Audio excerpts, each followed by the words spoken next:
Rise of Kingdoms is a game, as the title suggests, that is really based on the kingdom you are in. You fight with your kingdom, you fight other kingdoms, and also your matchmaking is based on your kingdom. And in today's video, we're going to go over all the things to do with kingdoms and kingdom seeds and kingdom power rankings and everything you need to know about them. So if you're interested in migrating very soon, or you just want to know a little bit more how kingdoms work, you want to stick around till the end of the video.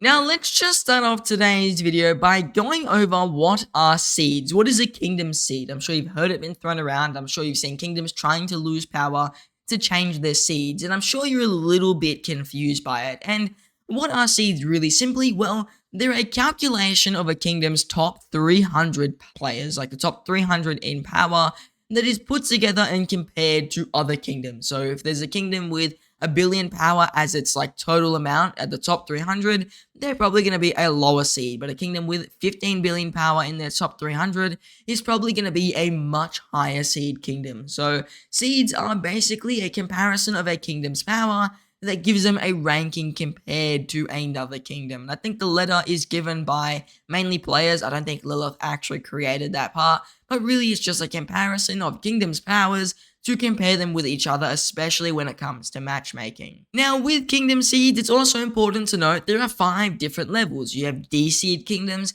C seed kingdoms, B seed kingdoms, A seed kingdoms, and Imperium kingdoms. And these are the 5 levels that range in power. And we'll start off with our C seed kingdoms. C seed kingdoms are relatively low in power, and they're usually pretty inactive. Sorry, D seed kingdoms. D seed kingdoms are usually low in power, and they're pretty inactive. You'll notice that their main alliances usually have around 5 billion total power, and they're not too stacked. These kingdoms actually make up the majority of the game, funny enough, but not many people play inside of those kingdoms. So C seed kingdoms, definitely a little bit more inactive than other kingdoms, and definitely a little bit lower in power. I think I said C seed again, I meant D seed.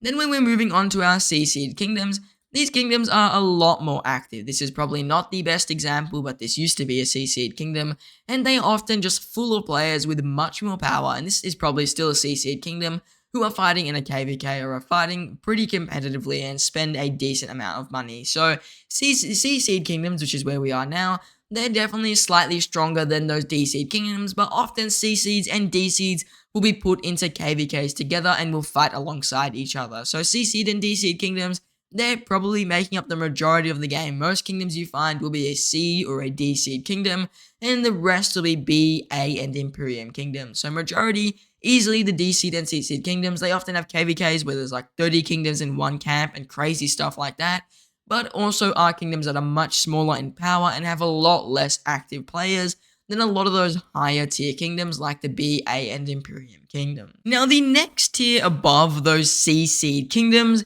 is a B seed kingdom. These are kingdoms where you start to see a little bit higher power, and this kingdom is a really high B seed. I think it's like currently top 3 in B seed kingdom power, but they often have up to 10 billion at the maximum. I mean, 9 billion is probably what you would normally see for a high-powered B seed kingdom, and B seed kingdoms often also have more than one alliance. Not always, sometimes they only have one, but they may have 1 or 2 alliances that are around 8 billion power, or just one alliance at 5 billion and one at like 4 to 6 billion power. So really, B seed kingdoms, that's where you start to see possibilities of 2 alliances, but most of the time you see one alliance within the realm of 8 to 9 billion maximum power, and those kingdoms are around the B seed. This is like the middle of the game, but they don't make up the majority. The majority is still the C and D seed kingdoms. B seed is probably one of these smaller groups. I think probably besides Imperium kingdoms is the smallest. I feel like I see a lot more A seeds than I do B seeds. So B seeds, they're a lot smaller in size compared to A seed and Imperiums, but they are quite a bit bigger compared to the D seed and also those C seed kingdoms. Now, the final tier of kingdoms before we reach the Imperiums are your A seed kingdoms. These are kingdoms that are much stronger than B, C, and also D seed kingdoms, and often have an alliance power of around, I think, 10 billion plus. You would start to see an A seed kingdom. Sometimes they have 3 total alliances, sometimes they have 2 alliances, sometimes they have just 1 alliance. In my last kingdom I was in, 2368, that was an A seed with 3 alliances because a lot of people were lower power. But the kingdom I'm in right now is an A seed with just 1 alliance because a lot of people are much higher power. So A seed kingdoms kind of do fluctuate in terms of power. I actually meant to type 2365. And also do fluctuate quite a bit in terms of the amount of players in those kingdoms. Some kingdoms like my own will have around 160 to 180 active players. Some kingdoms, like what 2365 used to be, will have somewhere in the realm of 4 to 500 active players, and they're definitely much larger in size compared to B seed, C seed, and D seed kingdoms, but they are much smaller than the next kingdom size we will talk about. And this next kingdom size is Imperium kingdoms. I'm sure you've heard of the majority of them: 1093, 60, or 1960. These are all big Imperium kingdoms. They are the biggest of the biggest pretty much in the game. They've got ridiculous amounts of active players, sometimes ranging from one alliance like 60 GT has like around 2 alliances, and then sometimes they have numbers of around 700 active fighting players of above 70 million power. So Imperium kingdoms can range from having a grand total of 30 billion power between 3 alliances, or with 60 GT, I think their peak was like maybe 20 billion if I'm not mistaken. I'm probably wrong there, but it's something like that. So these massive Imperium kingdoms are the biggest in the game. They've got the strongest players, they've got the most amount of spenders, they've got ridiculous amounts of power, and they're also the most competitive. There are usually 2 types of Imperiums. Imperiums that are one alliance like 6GT with ridiculous amounts of spending and high power, and then you've got kingdoms like 1093 that pretty much just accept anyone with a high power and just allow them to go into a KVK, and they have a ton of active players, but not as many massive whales, and this is probably the second type. Like you can see with 1093, they've got an alliance with 12 billion, they've got another one here that's like 11 billion, and they're in KVK right now, and they've also got another alliance over here that's like 10 billion, almost 11 billion power. So these massive Imperiums are the strongest in the game, and one thing to note is they also do have a restriction on them because of how strong they are. Any Imperium kingdom can't accept players while they are an Imperium. Really, they can only accept someone that is under 25 million power because they are an Imperium kingdom, and that is definitely something that is quite impactful on Imperiums, and often you'll notice a lot of Imperium kingdoms will lose their Imperium status and then get it back within like 2 weeks, because that means they were zeroing dead weight or kicking players out and bringing new players in, or they just dropped a ton of power in their KVK and they were bringing new players in again. So Imperium kingdoms, they're much larger in size, they have restrictions on them, and they're often the strongest in the game. So now, with that being said, which kingdom level do I recommend for players? A lot of players ask me, which kingdom should I go to? Do you have any tips on that? And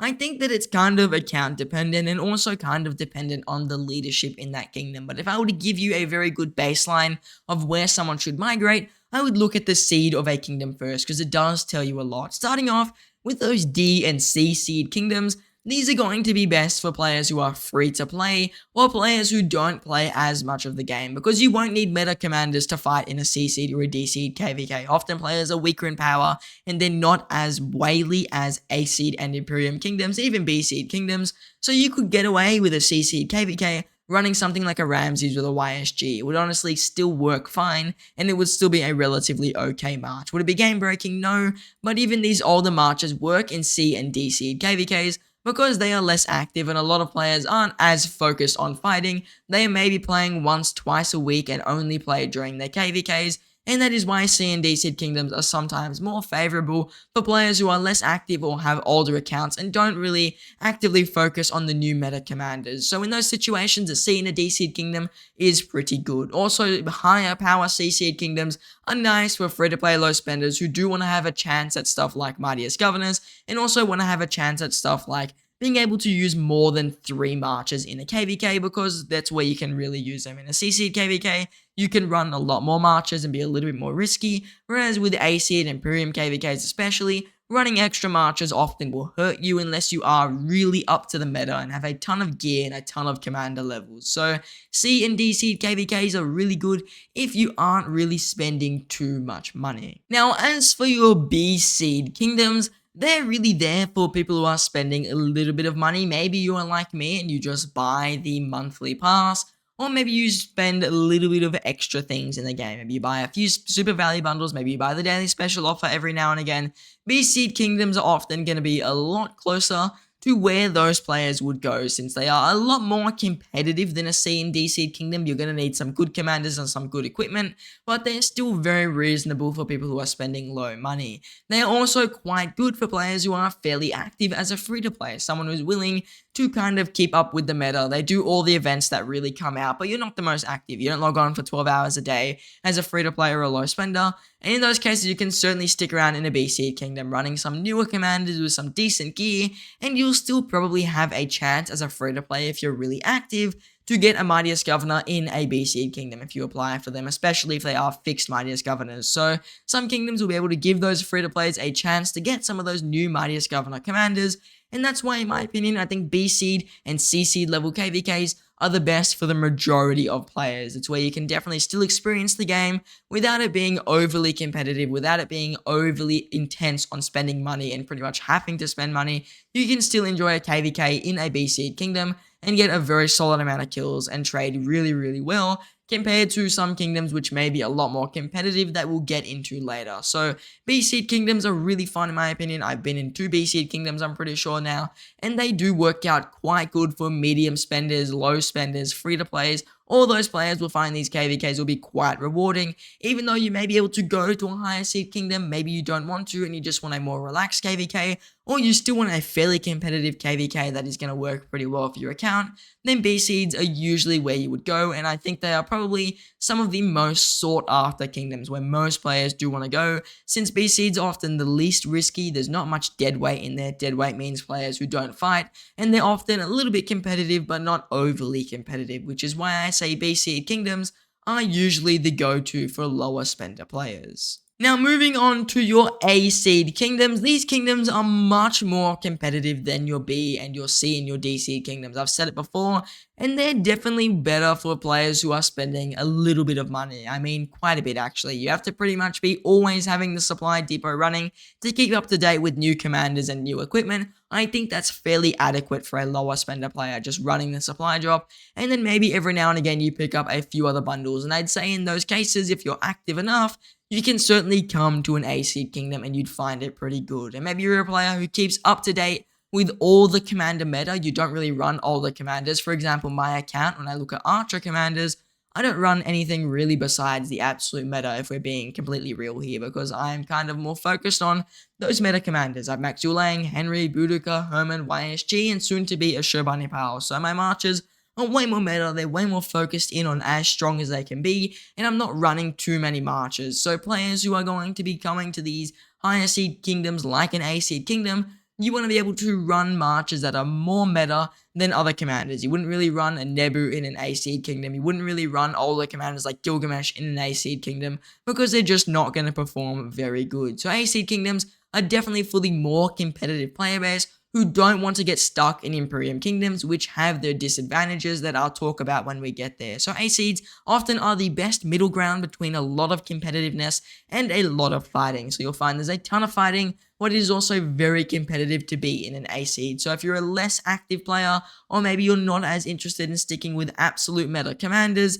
then a B or C seed kingdom is for you. But if you're very active, or you like to really stick with the meta commanders and get the best equipment and best commanders you can, then you'll notice that you're able to go to an A seed. But if you migrate to an A seed without those amazing commanders and without those possibility of spending money, then you'll notice that you're not going to be in the best position for those KVKs and meeting minimum requirements and getting enough kills to really develop your account. So A seeds, definitely more competitive, but they have a lot more fighting than B and C seed KVKs in most KVKs. Sometimes that's not the case, but usually you'll notice an A seed will get more fights than a B or a C seed would. Now, the final tier of kingdom to discuss are your Imperium kingdoms. These are going to be, like I said, your strongest kingdoms in the game, and really, really simple is that if you're going to migrate to one of these kingdoms, you have to be one of the best players in the game. You have to have some of the best commanders normally. I mean, you can definitely be ridiculously active with just one meta march, so maybe you run a Herman Zulang as your only march, or Zulang Herman.